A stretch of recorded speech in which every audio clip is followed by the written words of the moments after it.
Good morning, St. Francis. Good morning, people of God. It is Wednesday, the 28th day of the month of February, 2024. It is Wednesday of the second week of Lent. It is the 11th day of the Lenten season. And as you can see, it is also my birthday. Someone has set up a birthday cake that is inflatable right behind me at the doors to the rectory friary.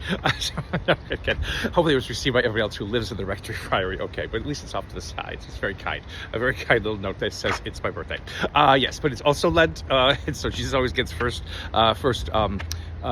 notice in everything we do. So on this Wednesday of the second week of Lent, again, only 11 days of Lent so far have passed. It is Community Mass Day, and that'll take place in a couple of minutes over in our church. But we have in today's readings two very interesting kinds of conditions. It is first in the first reading from the book of Jeremiah. It's Jeremiah who is unfortunately being plotted against. Why? Because the words that Jeremiah speaks as a prophet are not words anyone wants to hear. Again, they are the words they're calling Israel to remember, why it is in exile in Babylon. Now, so Jeremiah is talking about the southern kingdom that goes into exile but does return. Isaiah is always the northern kingdom in Assyria that gets overrun by Assyria and never returns. So Jeremiah is trying to tell the people of God that you need first to wake up, to what it is that you've done wrong, because this is not God's fault. This is your fault that you're in this terrible, awful, dire situation of being in exile, having lost everything that you thought made you great, made you wonderful, made you proud. And so they don't want to hear that, and so they decide, let us plot against him. Let us note his every word. Let us see where he is speaking treason, and he can be liable then to death. All these kinds of things. And Jeremiah basically calls to God and say, you put me into this situation, and why are these people doing these things to me? It's like, can you please help me? Can you please help me? But also within that plea, that those who are plotting against him will not continue to do so, Jeremiah also remembers them and says, do not be angry with them. Turn away your wrath from them, Jeremiah says. So it is an interesting plea that Jeremiah makes, to these people who want to see him gone, who want to see him dead perhaps, who want to get rid of his voice, who don't want to listen to what his voice is. You would expect vengeance and nothing but vengeance. But Jeremiah doesn't approach it from that end, because vengeance doesn't work for anybody. Vengeance belongs to God alone, and God's vengeance is always very different than our vengeance. But the thing about it is that Jeremiah basically asks for God's support so that he can keep being the prophet that he must be, and asks for God not to be angry with, again, this people, God's people, his own people that are plotting against the words that Jeremiah is speaking, which don't come from Jeremiah but come from God. The wonderful and beautiful way in which Jeremiah's heart, is open to the largeness of the situation. Again, this is where that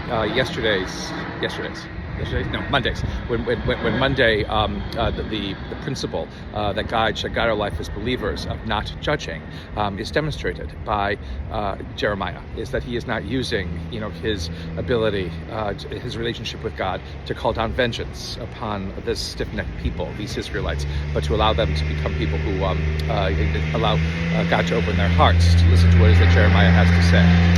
In the gospel today, though, then we have the kind of whole other idea about what it means you get to care about each other. Again, you have the great James and John, the sons of Zebedee, and their mummy, basically asking Jesus for privileged positions when Jesus comes into his kingdom. And, again, what the arrogance, the whatever, it's a mother who wants good things for her child. Well, that's fantastic and wonderful, but, it's not good.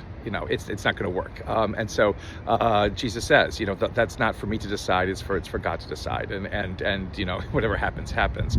But it leads to more and more anger amongst the 12. I mean, there was never ever sometimes a lot of agreement among them about what's going on and what's happening. But here again, God basically says, or Jesus says, gives them a sort of a reminder about what it means, to be great. It means that we care about each other. Now, again, Jesus uses words like servant and slave, which don't necessarily ring well, in our ears today. But it isn't about anything that, again, is demeaning and dehumanizing and everything else that slavery is and continues to be. It is an extreme word that is used basically to wake us up, to, again, what Jesus is actually trying to say, which is always about care. It's care for each other. It's care for those who are near to us and those who are far from us, those who we know and who we don't know. That is our call as believers, to never stop caring. caring, a constant commitment to care. It is not easy, it is not easily done, it is not easily accepted at times, but it is something that brings hope and brings healing into the lives of so many if we dare to just care a little bit. That is our calling. That is our call to greatness. Not how much we achieve, not how much we know, not how much we study, not how much money we have or how much influence we have, but the way in which we can care for one another, marks us as believers in the world. And this Lenten season asks us to do it a little bit more. A continued blessed Lent, St. Francis and people of God. May the Lord give you his peace.